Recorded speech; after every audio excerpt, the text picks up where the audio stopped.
بسم اللہ الرحمن الرحیم نحمدہ ونصلی ونسلم علی رسولہ الکریم اما بعد۔ عزیزان گرامی، فقیر آج آپ حضرات کی بارگاہ میں ایک خوبصورت اور عظیم تحفہ کے ساتھ حاضر ہوا ہے۔ وہ خوبصورت اور عظیم تحفہ خطبات نظامیہ انتہائی دلکش مجموعہ کی شکل میں میرے ہاتھ میں موجود ہے اور آپ حضرات زیارت فرما رہے ہیں۔ عزیزان گرامی، جامعہ نظامیہ رضویہ عالم اسلام کی ایک عظیم دینی درسگاہ ہے، جس نے ہزاروں کی تعداد میں مشائخ، علماء کرام، مفتیان کرام، محققین، مفسرین، محدثین، شارحین، مدرسین، حفاظ امت مسلمہ کو تیار کر کے دیے۔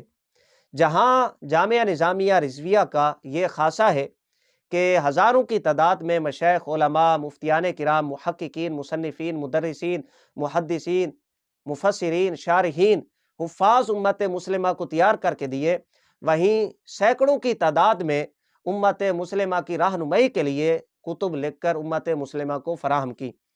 وہ قرآن پاک کے تراجم یا تفاسیر کا میدان ہو، کتب روایات کے تراجم، شروحات کا میدان ہو، درس نظامی کی کتب ہوں یا ان کی شروحات، سیرت پر مشتمل کتب، عقائد و نظریات پر مشتمل کتب ہوں یا بزرگان دین کے احوال و واقعات پر مشتمل، ہر فن، ہر میدان میں جامعہ نظامیہ رضویہ اور جامعہ نظامیہ رضویہ کے فاضلین نے امت مسلمہ کے لیے سینکڑوں کی تعداد میں کتب لکھی اور امت مسلمہ کو فراہم کی۔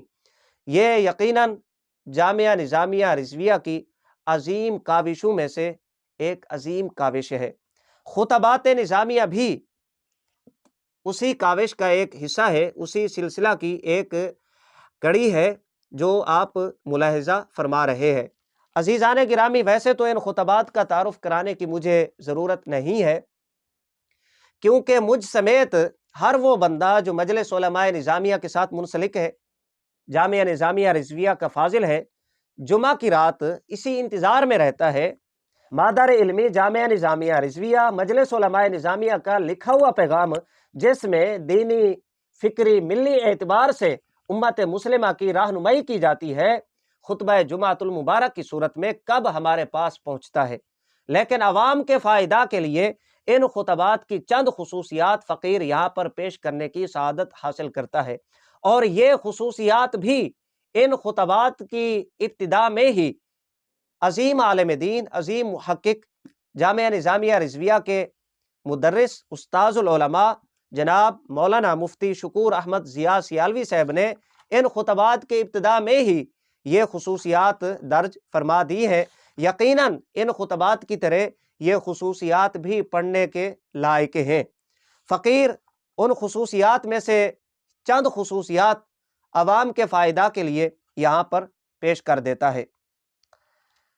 حضرت مولانا مفتی شکور احمد ضیاء سیالوی صاحب ارشاد فرماتے ہیں، خطبات نظامیہ کی تیاری میں درج ذیل امور کو پیش نظر رکھا گیا ہے۔ نمبر 1، موضوعات کے انتخاب سے تحریر و ترتیب تک تمام مراحل میں اصلاح عقائد و اعمال کو مد نظر رکھا گیا۔ مزید فرماتے ہیں، تاہم ذکر فضائل سے بھی صرف نظر نہیں کیا گیا۔ یہ پہلی خصوصیت ان خطبات کی۔ دوسرے نمبر پہ فرماتے ہیں، تمام خطبات میں فقط انہی امور کو ذکر کیا گیا جن کا منتخب موضوع سے براہ راست یا بالواسطہ تعلق ہے۔ یہ بڑی اہم بات ہے۔ ہمارے خطبہ آپ دیکھتے ہوں گے، ایک بات کہیں سے کرتے دوسری کہیں سے، لیکن یہ جو خطبہ ہمیں مجلس کی جانب سے، مجلس علماء نظامیہ کی جانب سے ارسال کیا جاتا ہے، اس خطبہ میں اس بات کا التزام کیا جاتا ہے، وہی امور نقل کیے جاتے ہیں جن کا موضوع سے براہ راست یا بالواسطہ تعلق ہوتا ہے۔ نمبر 3، خطبات کو آیات کریمہ، احادیث طیبہ اور کلمات اکابر کے ساتھ ساتھ اثر انگیز واقعات اور پرمغز اشعار سے بھی مزین کیا گیا ہے۔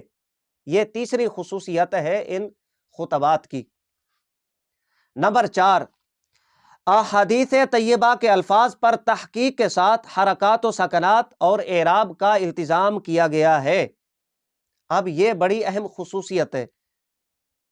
وہ خطبہ واعظین کہ جن کو عبارت پر ملکہ نہیں ہے، درس نظامی نہیں کیا ہوا، اصول و ضوابط کو نہیں جانتے، صرف و نحو انہوں نے نہیں پڑھی ہوئی، جو روایات بیان کرتے ہیں، اب ان کے لیے یہ آسانی ہے کہ اس خطبہ میں جو مجلس علماء نظامیہ کی جانب سے ہمیں ارسال کیا جاتا ہے اور اس میں جو روایات بیان کی جاتی ہیں، نقل کی جاتی ہیں، ان پر حرکات و سکنات اور اعراب کا التزام کیا گیا۔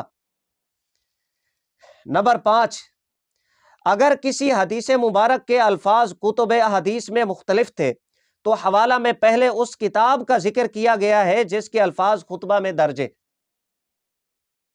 اب جو روایات، جو حوالہ کسی حدیث کی کتاب یا کسی کتاب سے لیا گیا اور وہ حوالہ، وہ عبارت مختلف کتب کے اندر موجود ہے، تو سب سے پہلے وہ حوالہ نقل کیا گیا، درج کیا گیا کہ جس سے وہ الفاظ لکھے گئے۔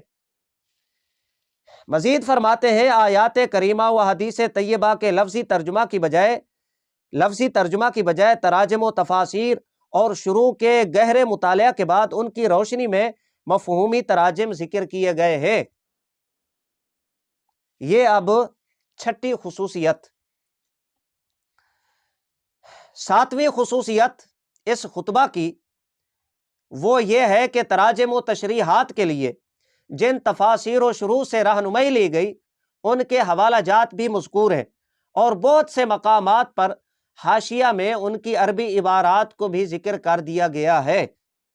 یہ اب 7ویں خصوصیت ہے ان خطبات کی۔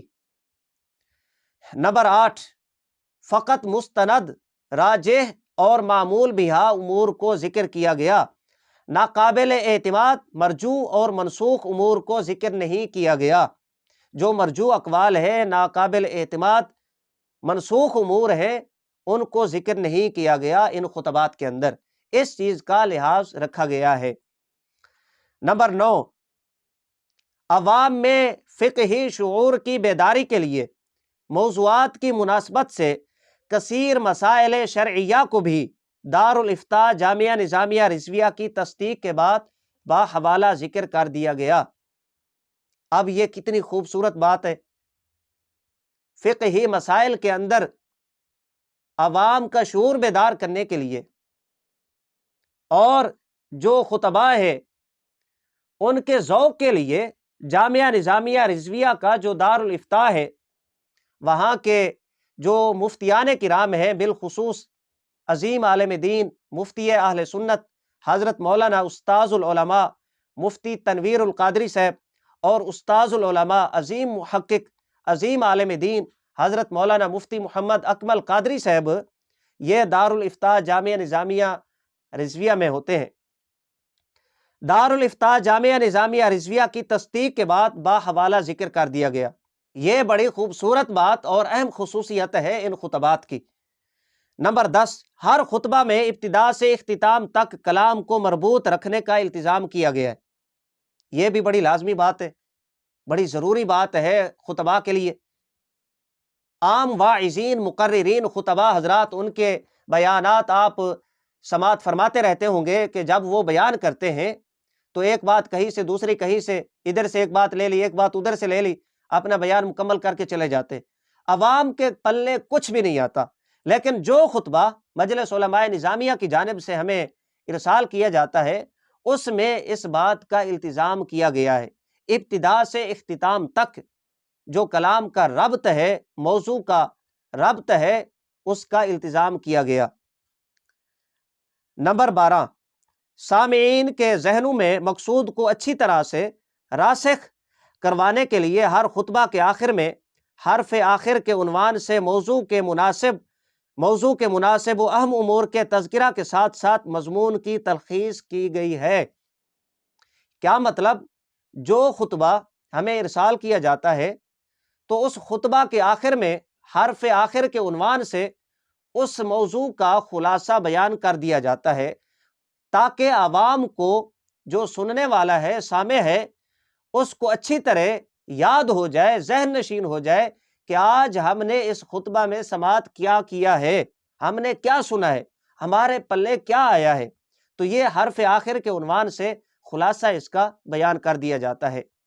عزیزان گرامی، یہ چند خصوصیات فقیر نے آپ حضرات کی بارگاہ میں پیش کی ہیں۔ ویسے بہت ساری ان خطبات کی خصوصیات ان خطبات کی ابتدا میں ہی مجلس علماء نظامیہ کے ناظم اعلیٰ مولانا مفتی شکور احمد ضیاء سیالوی صاحب نے درج فرما دی ہے۔ یہ چند خصوصیات سماعت فرما لینے کے بعد آپ اچھی طرح جان گئے ہوں گے کہ یہ خطبات کتنی اہمیت کے حامل ہیں، کتنے علمی اور فکری انداز میں حالات حاضرہ کو سامنے رکھتے ہوئے لکھے گئے۔ عزیزان گرامی، ان خطبات کی اشاعت پر مجلس علماء نظامیہ کے اراکین، بالخصوص مجلس علماء نظامیہ کے ناظم اعلیٰ استاذ العلماء مولانا مفتی شکور احمد ضیاء سیالوی صاحب اور صدر محترم اور جامعہ نظامیہ رضویہ کے اساتذہ کرام مبارکباد کے مستحق ہیں۔ ہم جتنا ان کا شکریہ ادا کریں اتنا کم ہے کہ مجلس علماء نظامیہ اور مولانا مفتی شکور احمد ضیاء سیالوی صاحب نے جامعہ نظامیہ رضویہ کے فاضلین اور مجلس علماء نظامیہ سے منسلک علماء، واعظین، مقررین، خطبہ حضرات کی آسانی کے لیے اور ریکارڈ کی درستگی کے لیے ان خطبات کو شائع فرمایا۔ یہ خوبصورت مجموعہ آپ حضرات ایک بار پھر زیارت اس کی فرما لیں۔ اصل زیارت تو اس وقت ہوگی جب یہ خوبصورت دلکش مجموعہ آپ حضرات کے ہاتھوں میں موجود ہوگا۔ عزیزان گرامی، رہا اس کے ہدیے کا سوال، ظاہر بات ہے مہنگائی کا زمانہ ہے، سب لوگ جانتے ہیں کہ جب کوئی کتاب مارکیٹ میں آتی ہے، شائع ہوتی ہے، تو اس پر سرمایہ لگتا ہے، پیسہ لگتا ہے، مفت میں وہ کتاب نہیں آ جاتی۔ مجلس علماء نظامیہ نے آسانی کے لیے اس کو دو انداز سے شائع کیا، دو طرح سے شائع کیا۔ ایک بہترین اعلیٰ کوالٹی بیروتی طرز پر، اس کی جو قیمت رکھی گئی ہے، مجلس کی جانب سے ہدیہ مقرر ہوا ہے، وہ ہے 1800 روپیہ۔ اور جو سادہ انداز میں خطبات شائع ہوئے، بہترین پیپر، اعلیٰ کوالٹی، خوبصورت ان خطبات کا ٹائٹل، بیروتی کے مقابلے میں سادہ، ویسے ہے نہیں سادہ، اس کی جو قیمت ہدیہ مقرر ہوا ہے مجلس کی جانب سے وہ ہے 1200 روپیہ۔ یقیناً یہ قیمت کوئی زیادہ نہیں ہے، جہاں ہم اپنے روپے فضول کاموں میں لگا دیتے ہیں، اگر یہ خوبصورت مجموعہ حاصل کر کے علمی فکری انداز میں لکھا گیا دلکش مجموعہ لے کر اپنی لائبریریوں میں شامل کریں اور اپنی لائبریریوں میں اضافہ کریں تو بڑی خوبصورت بات ہے۔ اس انداز سے مجلس علماء نظامیہ کی حوصلہ افزائی بھی ہوگی اور مبارکباد کا جو حق ہے وہ بھی ادا ہوگا، اور باقی جو اس کی تفصیلات ہیں انشاءاللہ وہ ہم اپنی سکرین کے اوپر دے دیں گے، نمبر وغیرہ، اور اس کو حاصل کرنے کا طریقہ وہ آپ ہماری سکرین پر ملاحظہ فرما لیں گے۔